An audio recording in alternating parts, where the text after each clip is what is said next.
자주 있는 날은 일은 아니지만 이처럼 또 갑자기 목사님 가정에 일이 있어서 제가 강단에 서는 바람에 소식을 몰랐던 분들은 놀라셨을 것 같고, 저도 또 갑자기 소식을 듣고 이처럼 또 강단에 서게 됐습니다. 그러면서 우리 목사님이 키가 크시기 때문에 이 강대상을 조절해야 되는 그러한 또 일들이 있었습니다. 한 주간을 지나면서 말씀 한 구절이 마음에 다가왔는데, 그 구절은 어떤 구절이었냐면, 강도 만난 사람이 매를 많이 맞았겠죠. 위협도 당했겠죠. 물질도 뺏겼겠죠. 그래서 거의 기진에 쓰러져 있는 그 사람. 그런데 마침 제사장이 가다가 피해서 멀리 갔고, 그 다음에 레위인이 또 그곳을 지나다가 피해서 멀리 갔고, 그 다음에 사마리아인이 그것을 보고 다가가서 그를 데려다가 주막이죠. 그 당시는 주막에 데려서 치료를 받게 했고, 또 비용을 지불하고, 또 자기 약속된 일이 있기 때문에 그 주막 주인한테 비용이 더 들면 내가 갚을 것이다. 내가 돌아올 때 꼭 갚을 것이다.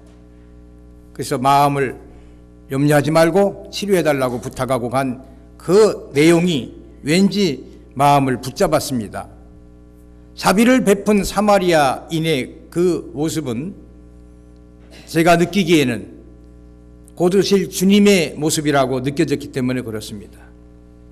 우리에게 은혜를 베푸셔서 그 은혜로 우리가 구원을 받았죠. 은혜로 구원을 받았습니다. 그런데 은혜 받은 우리의 삶 속에 강도를 만난 것 같은 세상 가운데서 여러 가지 위기가 있고 어려움이 있고 아픔이 있습니다. 바로 그런 일을 만나는 우리들을 향해서 주님은 똑같은 마음으로 역사하심을 확신합니다. 비용이 더 들면 내가 돌아올 때 갚으리라. 주님이 돌아오시는 것은 이제 재림의 주님이시죠. 우리가 거할 처소를 다 마련하시고 우리를 영접하러 오신다고 말씀했습니다. 바로 그 은혜 위에 부어주시는 그 은혜를 힘입으면서 한순간을 우리가 살아가고 있는 것입니다. 죄와 사망으로부터 해방시켜 주신 그 은혜. 죄와 사망은 어느 인간도 어느 세상 조건으로도 해결받을 수 없는 것입니다. 그러나 하나님께서 사랑을 베푸시사 은혜를 우리에게 베푸시사 죄와 사망의 문제를 해결해 주신 것, 이것이 우리에게는 놀라운 소식이고 기쁨이 감사가 되는 것입니다. 뿐만이 아니라 시시각각으로 사탄이 구원받은 우리들을 시기하고 질투하고 위협하고 유혹하면서 여러 모습으로 공격을 하고 있습니다.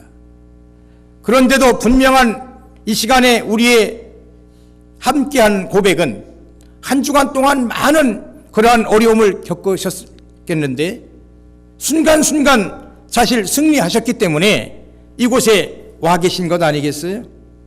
승리케 하시는 은혜가 또 있습니다. 그래서 우리가 그러한 하나님의 은혜에 감사한 마음이 있고 감동이 되기에 가만히 있을 수가 없어 하나님 전에 나오게 되는 것이죠. 그래서 예배를 통해서 그 부어주신 은혜와 사랑 앞에 감사하고 그 감동을 표현하게 되는 것입니다. 그러면 오늘 읽으신 이 말씀 가운데 1절은 영적 예배에 대한 말씀을 하셨고 2절 첫 내용은 너희는 이 세대를 본받지 말아라. 영적 예배가 어떤 예배인지 말씀하시고 바로 이어서 이 세대를 본받지 말라고 말씀하셨는데 왜 그 말씀을 하셔야 됐을까? 하나님의 약속이 우리에게는 임했습니다. 그 약속은 엄청난 약속입니다. 영원한 하나님의 나라에서 영원토록 살게 되리라고 하는 놀라운 약속입니다. 그곳의 아름다움은 비유로 말씀하셨지만 비유가 그 정도라면 실체는 대단할 것이라고 생각이 됩니다. 그런데 그러한 약속을 받고 하나님의 함께하심에 대한 은혜를 덧입어 우리가 살아가면서도 때로는 그러한 비전을 갖고 사는데 그 비전을 품었는데도 그걸 이루기 위한 갈증이 많이 일어납니다. 하나님께서 그러한 비전을 주셨다면 그 비전을 이루는 데 필요한 모든 것은 그때그때 차고 넘치게 채워주시면 좋겠는데 실질적으로 삶의 현장에서는 목이 마르는 것입니다. 어떤 사람은 물질적인, 어떤 사람은 건강적인, 어떤 사람은 관계적인, 어떤 사람은 환경적인 다양한 이러한 갈증이 우리에게 있습니다. 뿐만이 아니라 맡기신 사역을 감당해 나갈 때 그 사역 자체가 때로는 벼랑 끝에 가 있는 것 같은 절망적인 그러한 순간이 우리에게 다가오는 것입니다. 물론 곧 개인에게도 그러한 사역을 감당하는 가정에게도 어떤 사업이나 일터에도 교회에도 벼랑 끝 같은 그러한 어려움들이 있습니다. 뿐만이 아니라 환경 마찬가지입니다. 사막이 변하여 초지가 되면 좋겠는데 오히려 초지가 변하여 사막이 되는 그러한 경우를 접하면서 당황하게 되는 거죠. 하나님, 이게 웬일입니까? 뭐가 잘못된 것입니까? 제가 지금 잘못 가고 있는 겁니까? 그런데 하나님이 하시는 일이 그렇더라 이거죠. 기적이 필요한 그러한 절실히 요구되는 그러한 환경 속에서 하나님은 멀리하지 아니하시고 그곳을 이끄셔서 그곳을 경유해서 역사하시는데 하나님의 차원의 역사가 일어나기 위해서는 우리가 가지고 있던 모든 것이 점점 줄어져가는 그러한 과정도 있더라 하는 것입니다. 만약에 그것이 없이 하나님의 역사가 일어났다면 열이면 열 다 자기가 했다고 나서게 될 것입니다. 광야에서 일이 일어날 때 이건 어느 인간이 한 것이 아니라 하나님이 하신 거라 이거죠. 이런 특별한 하나님의 인도하심이 있음을 우리는 알아야 되는 것입니다. 갈증을 해결하기 위해서 이 방법 저 방법을 다 썼지만 전혀 작동을 하지 않습니다. 그러다가 결국은 어떻게 됩니까? 하나님 전에 나오게 되는 것이죠. 하나님 전에 나와서 예배를 드리게 되는데 농부의 비유처럼 예배의 쟁기를 우리가 잡았다고 합시다. 그런데 더 감사한 것은 쟁기에 우리가 손을 얹고 그 잡고 있을 그때에 우리를 홀로 두지 아니하시고 하나님의 손이 우리의 손 위에 얹혀진다고 하는 사실을 믿으시기를 바랍니다. 그래서 그 농사가 잘 되도록 역사하시는 그런 은혜 말입니다. 그런데 오늘 주신 말씀처럼 영적 예배를 드리며 지속적으로 은혜가 충만한 가운데 살아가야 될 우리들이 때로는 그러한 예배를 드리지 못하고 하나님 따로 나 따로 이와 같은 예배를 드릴 때가 있지 않습니까? 어디에서 이런 것이 온단 말인가? 이것을 발견하자 이거죠. 그런데 예배라고 하는 것은 우리에게 어떤 역할을 하느냐를 생각을 먼저 해봐야 될 것 같습니다. 우리 각자는 약함이 있어요.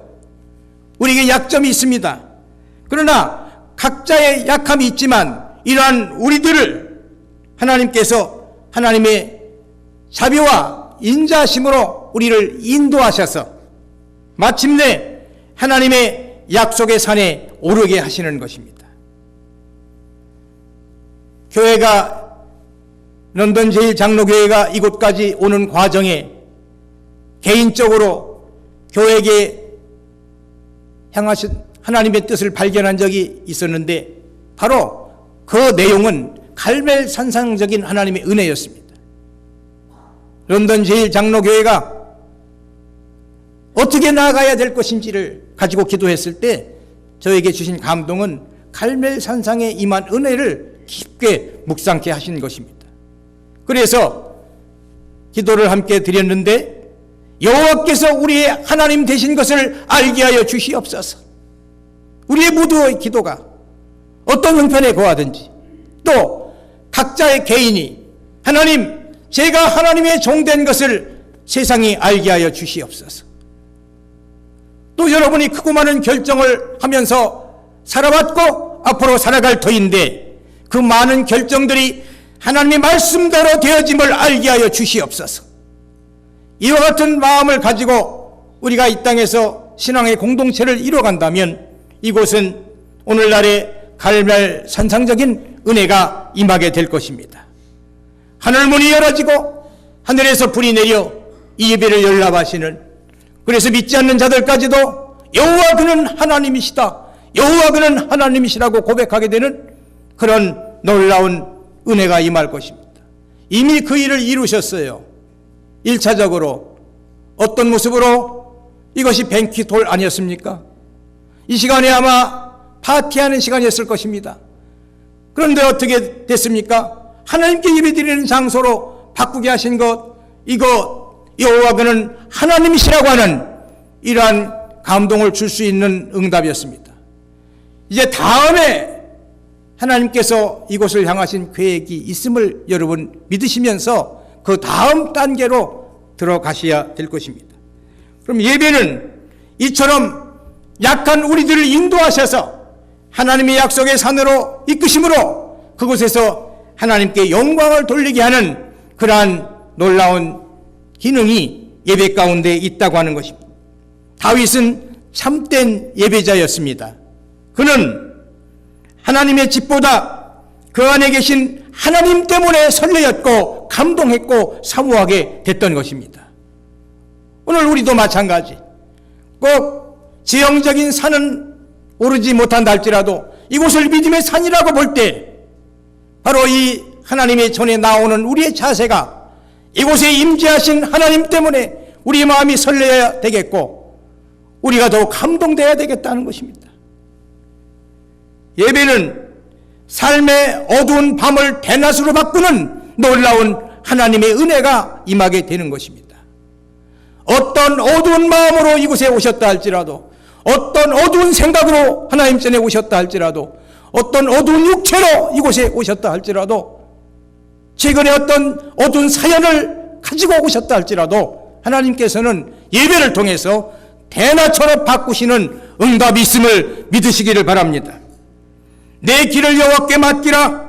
그를 의지하면 그가 이루시고 내 의를 빛같이 나타내시며 내 공의를 정오의 빛같이 하시리로다. 정오의 빛과 같이 우리의 삶을 바꿔주시겠다고 약속을 하신 것입니다. 각양의 삶의 사연을 하나님 전에 가지고 나와 하나도 빠뜨리지 말고 어둠을 빛으로 바꾸시겠다고 말씀하셨으니 하나님, 바로 오늘 이 시간 이 예배를 통해서 그런 역사를 이루시옵소서. 그런 응답을 사모합니다. 그런 응답을 제가 믿습니다.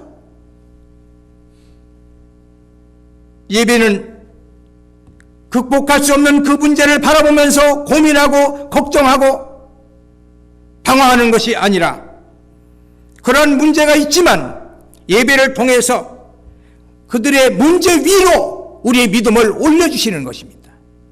그래서 그 문제를 위에서 내려다보도록 하시는 은혜가 있음을 믿으시기를 바랍니다. 문제들 위로 독수리처럼 날개치며 올라가는 여호와를 앙망하기 때문에 예배를 통해서 우리의 신앙이 비상을 해서 이제는 문제를 옆에서 보는 것이 아니라 위에서 내려다보는 이런 은혜가 있는 것이죠.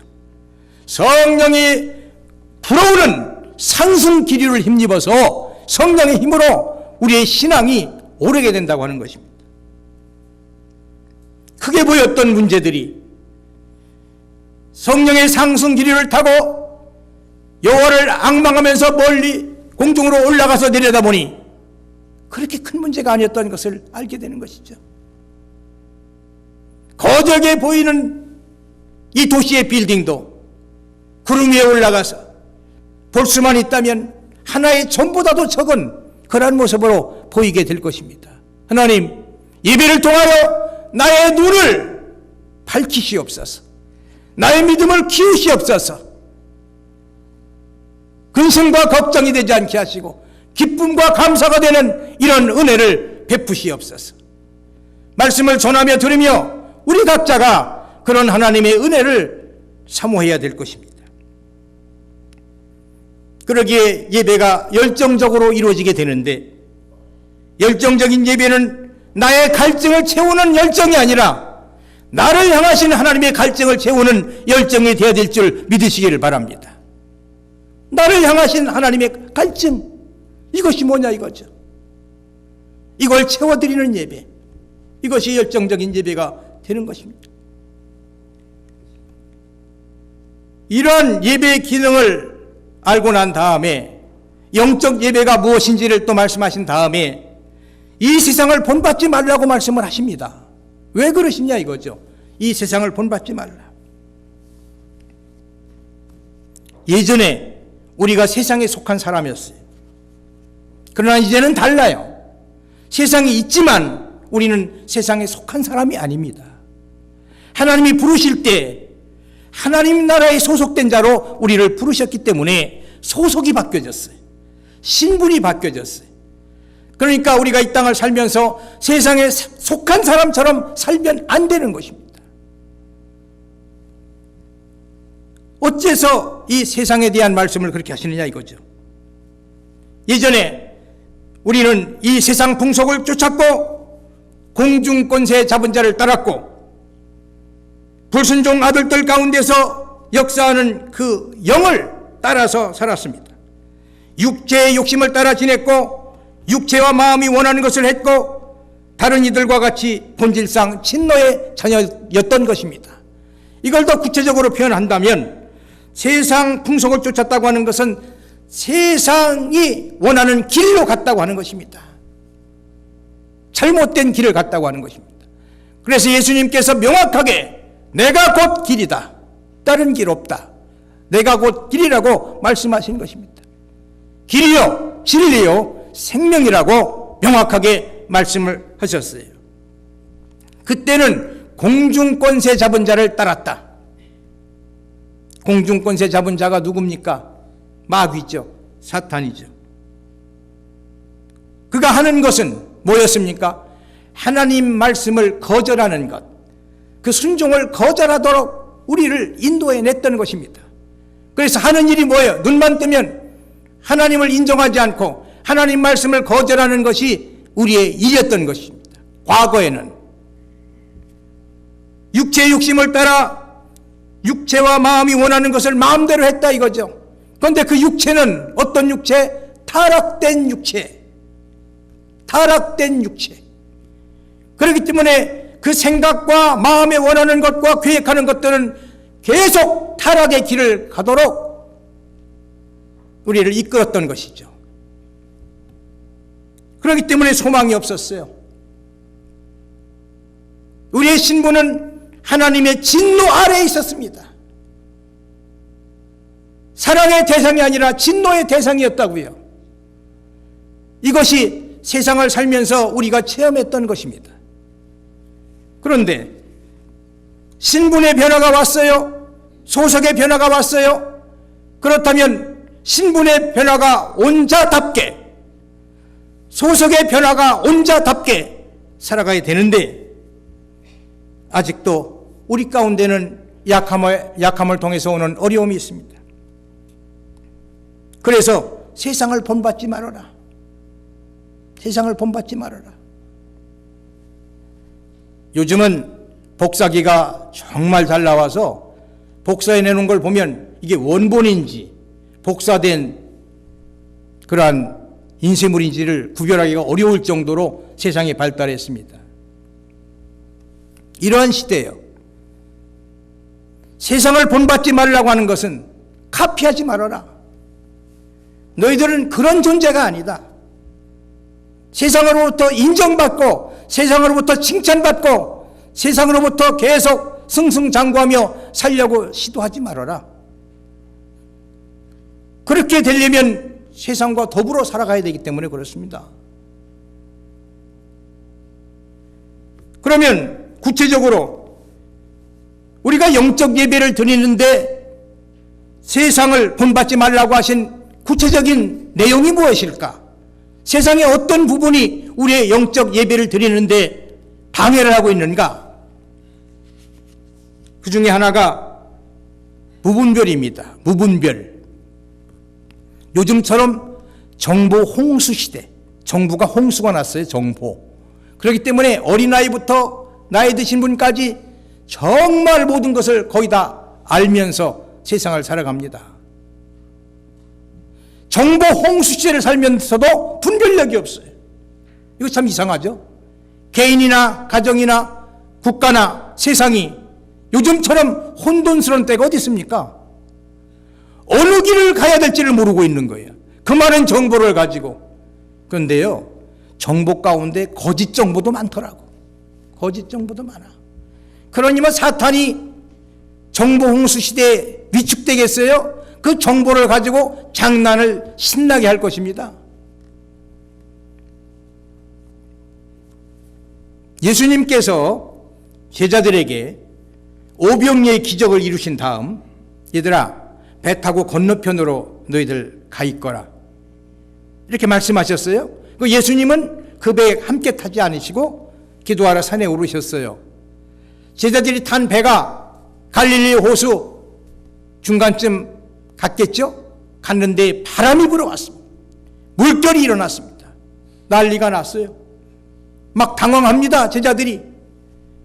조금 전에 하신 말씀은 까마득히 잊어버린 거예요. 바람과 파도 때문에.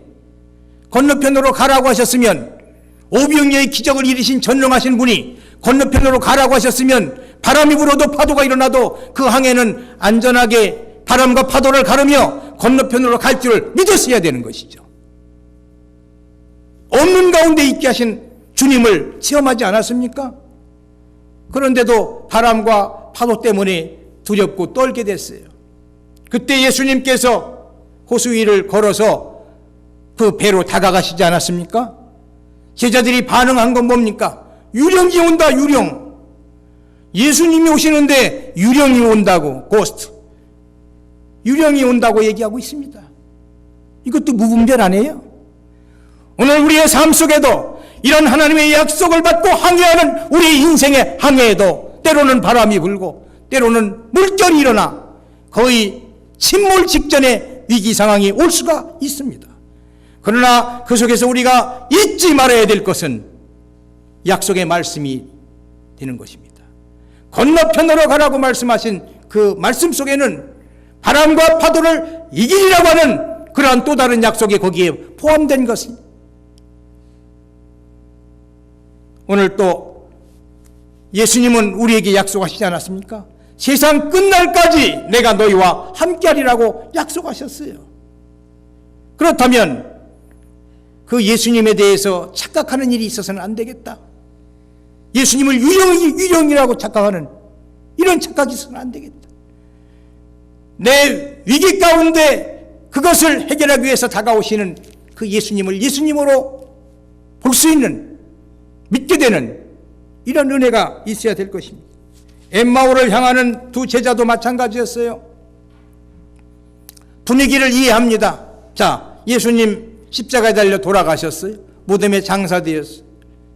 며칠이 지났습니다.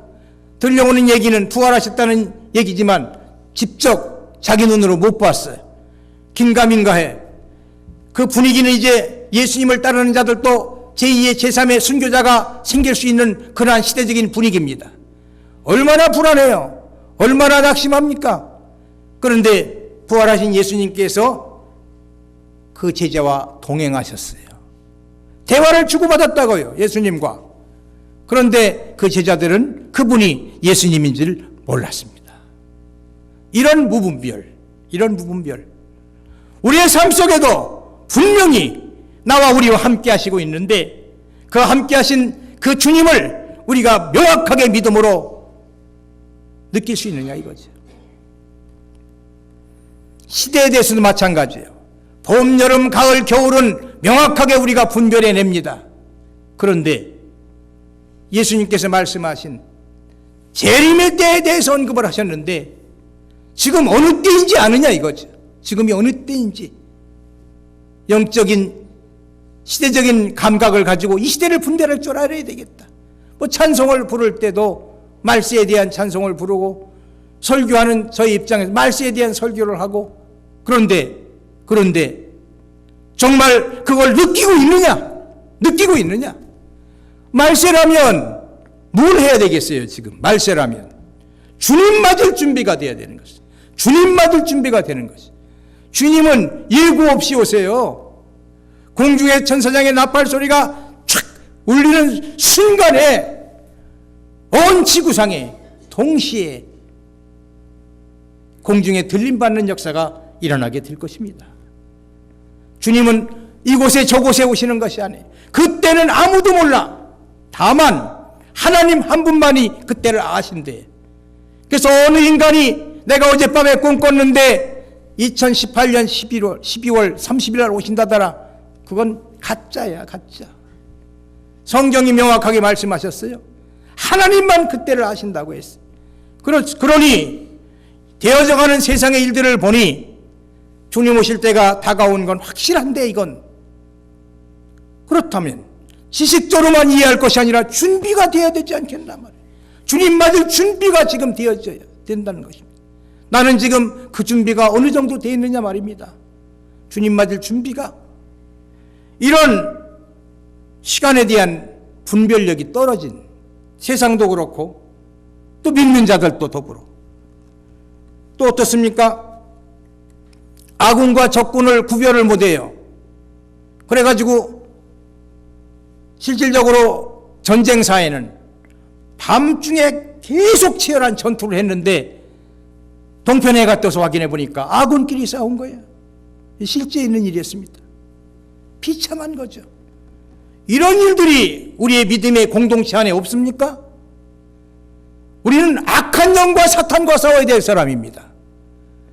그런데 성도끼리 싸운다? 이건 아군과 적군을 구별을 못한 거예요. 세상도 마찬가지예요. 세상도 아주 기묘해서 어제의 적이, 어제의 원수가 오늘의 친구가 되는 어떤 이익을 위해서 이런 아주 비윤리적인, 비상식적인 일들이 세상에 일어나다 보니까 그곳에서 우리가 살고 있지 않습니까? 그걸 배우는 거예요.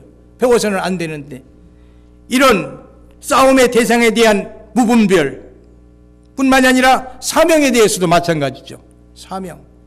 우리가 존재하는 것은 명이 길어서가 아니라 자기 몸 관리를 잘해서가 아니라 사명 때문에 존재하는 것입니다. 사명 때문에 존재하는 것이죠. 사명 끝나면 나이가 많으시던 적으시던 상관없이 사명 끝나는 순서대로 부름을 받게 되는 것입니다. 그런데 요나를 보세요. 그는 니느웨로 가야 될 사람이었어요. 누가 봐도 니느웨를 가야 될 사람이었어요. 그런데 왜 항구에서 서성거립니까? 왜 다시스로 가려고 마음을 먹고 있어요?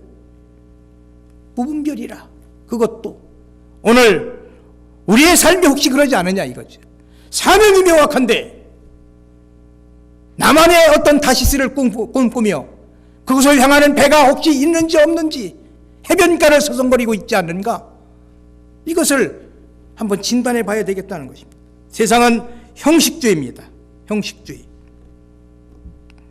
어떤 관점으로 어떠한 자세로 세상을 살아가느냐 문제인데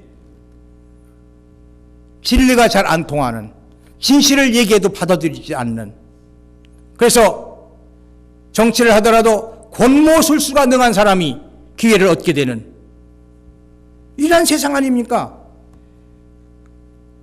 그런 세상에 젖어 살면서 성도들도 그런 것을 따르는 것입니다. 예수님 사역 당시에 그런 일들이 있었어요. 화 있을진저 외식하는 서기관과 바리새인들이요. 이거 평신도 얘기가 아니에요. 지도자들에 대한 얘기였습니다. 예수님 사역 당시에도. 오늘날도 뭐 다를 게 뭐가 있습니까? 똑같은 말씀을 오늘날도 하고 계신 것입니다. 화 있을진저 외식하는 서기관과 바리새인들이에요. 입술로만 주여 주여 하는 자가 천국에 가는 것이 아니고 말씀대로 순종하는 자가 천국에 간다고 말씀하셨습니다.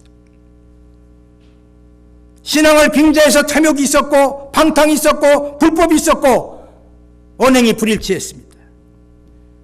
거룩을 얘기하면서 자기의 의의를 내세웠던 것입니다. 이 백성이 입술로는 나를 공경하되 마음은 내게서 멀어져 간다고 말씀하십니다.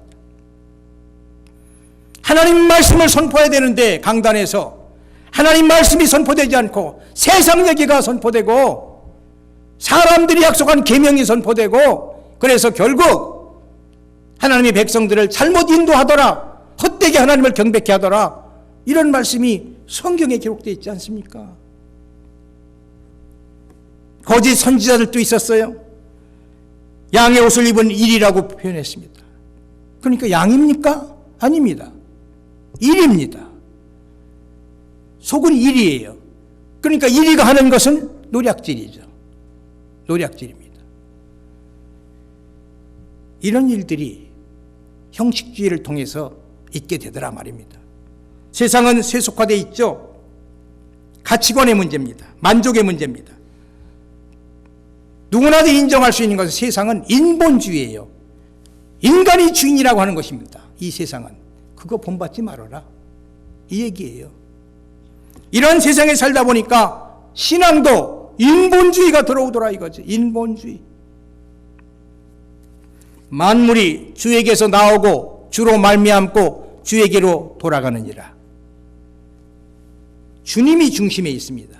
그런데 인간이 그걸 어떻게 바꿔놨어요? 만물이 인간에서 나오고 인간으로 말미암고 인간에게 돌아가니라, 이렇게 바꿔놓고 주께 영광이 세세 있을지어다 하는 이 말씀을 사람에게 영광이 세세 있을지어다 바꿔놨습니다. 이런 곳에서 우리가 살기 때문에 영적 예배를 드리는 일에 약함이 있게 되는 것입니다. 하나님의 백성들이 애굽에서 홍해를 지나 광야를 지나 요단을 지나 가나안 복지에 들어갔어요. 그때 그들이 행한 것이 뭡니까? 자, 집도 짓고 재산도 늘었고 모든 것이 풍성해졌어요. 그때 한 얘기는 내 능력과 내 손의 힘으로 이 재물을 얻었노라, 이렇게 나왔던 것이죠. 이게 인본주의가 주장하는 구호입니다. 또 물질주의예요. 물질 만능주의입니다. 돈만 있으면 다 된다고 생각을 해요. 그런 부분에 대해서 내 보물을 어디에 쌓는지 한번 살펴봐라. 내 보물을 너는 땅에 쌓고 있느냐 하늘에 쌓고 있느냐, 창고가 어디 있느냐. 분명히 지상의 창고는 영원하지 않습니다. 하늘의 창고는 영원해요. 아무리 창고를 크게 짓고 많은 것을 지어놨다 할지라도 주님 오라 명하시면 다 놓고 가셔야 되는 것 아닙니까? 어디에 창고를 지었는지, 어느 창고에 재물을 쌓았는지 이걸 점검해라 이겁니다. 사람이 만일 천하를 얻고도 자기 목숨을 잃으면 무엇이 유익하겠는가? 누구나 다 답은 목숨이 중요하다고 답을 해요. 그러나 살아가는 모습은 천하를 얻으려고 노력합니다. 목숨을 잃어가면서. 재물이 있는 자는 하나님 나라에 들어가기가 심히 어렵다. 구원의 문제에 관심을 갖고 다가왔다가 그 사람은 그래도 율법도 제대로 지킨 것 같아요. 얘기하니까 잘 지켰습니다. 마지막으로 내 재물을 가난한 이웃들에게 나누어라 하는 말씀을 듣고 나서는 어떻게 했대요? 근심하며 돌아갔답니다. 영혼, 구원의 문제를 관심을 갖고 왔던 사람이 물질 문제가 걸리니까 근심하며 돌아갔대요. 이것이 세상입니다. 그것이 물질관이 정립 안 된 성도의 모습이 되는 것입니다. 이게 세속화예요. 세속화. 끝으로 무력화입니다. 요즘처럼 힘이 있는 시대가 없는 것 같지만 실질적으로는 약한 시대를 살아가고 있는 것입니다. 세상을 이길 수 있는 믿음을 우리에게 주셨는데, 세상을 이길 수 있는 믿음, 이 믿음을 우리에게 주셨는데 과연 이 믿음을 가지고 살고 있느냐 하는 것입니다. 개인주의가 팽배하죠. 이기주의죠. 그러니까 함께하는 일을 못해요. 관계 맺는 것이 아주 어색합니다. 그렇게 살아봤어야 알지. 집안에도 하나나 둘, 예전과도 같지 않고. 그러니까 자기 생각대로 고집대로 자기 욕구대로 채워졌던 시대 아닙니까? 그 세상에 나가서도 그렇게 사는 거예요. 철저한 이기주의, 철저한 개인주의. 그러니까 약한 거예요. 또 안일무사주의, 편의주의 시대가 이렇게 돼 있지 않았어요? 도처에 편의점이 있지 않습니까? 한국 가보니까 뭐 더 많아지더만요. 그러니까 이제는 뭐 물건 구입하는 것이 어렵지 않아요. 이제 얼마나 편해졌어요? 그것도 귀찮다 이거야. 전화기로 모든 물건을 안방에서 받습니다. 그러니까 신앙도 그런 세상에서 편하게 신앙생활하자 이거예요. 굳이 교회에 나갈 필요가 있겠느냐 이거지. 인터넷으로도 설교가 홍수처럼 쏟아져 내려오는데 뭐 시간 들여 물질 들여 귀찮게 옷 갈아입어야 돼. 번거롭게. 그래 소파에 앉아서 그냥 착 클릭만 하면 엄청난 설교들이 하루 종일 들을 수가 있는데 점점 나태하게 안일하게 만들어버리는 것입니다. 성도의 영역을 뺏어가고 역할을 뺏어가는 것입니다.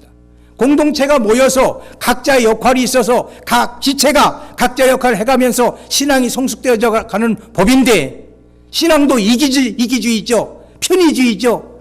그러니까 편한 대로 가자는 것입니다. 나 좋은 대로 가자고 하는 것입니다.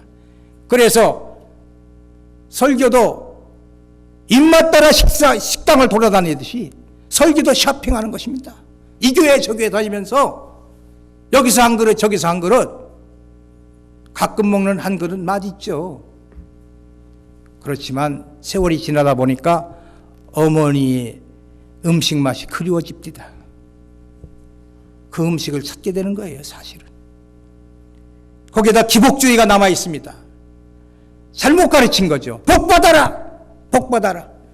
그러니까 훈련이 세뇌가 돼 있어요. 받는 거에 훈련이 돼 있어요.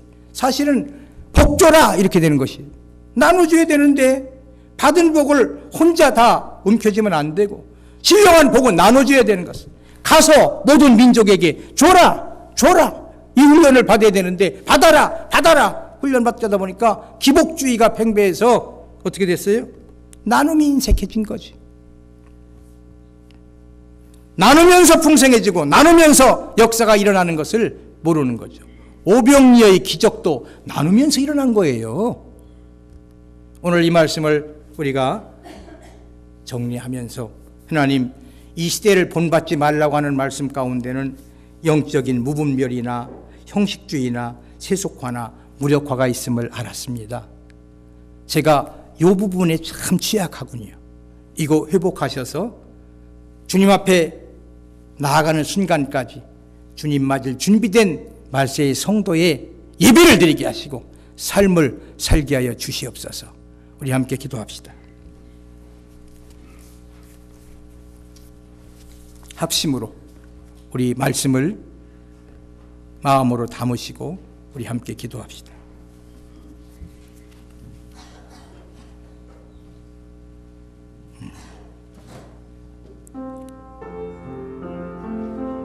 사랑의 아버지, 부족한 종이 걸어가신 시간에 두서없이 말씀을 전했습니다. 이 말씀이 잘 박힌 못과도 같이 우리 모두의 삶 속에 역사되기를 원합니다. 요동치 않게 하시고 곧 오실 주님의 때까지 주님 바라보며 신령과 진정의 영적 예배를 드리며 살아갈 수 있도록 도와주시옵소서. 세상에 살지만 세상에 속하지 않도록 부르셨다고 말씀하시니 감사합니다. 하나님의 자랑스러운 자녀답게 천국의 시민답게 이 땅을 살게 하시고 곧 오실 주님을 사모하면서 주님 맞을 준비를 하면서 살게 하여 주옵소서. 감사하며 우리 주 예수님 이름으로 간절히 기도하옵나이다.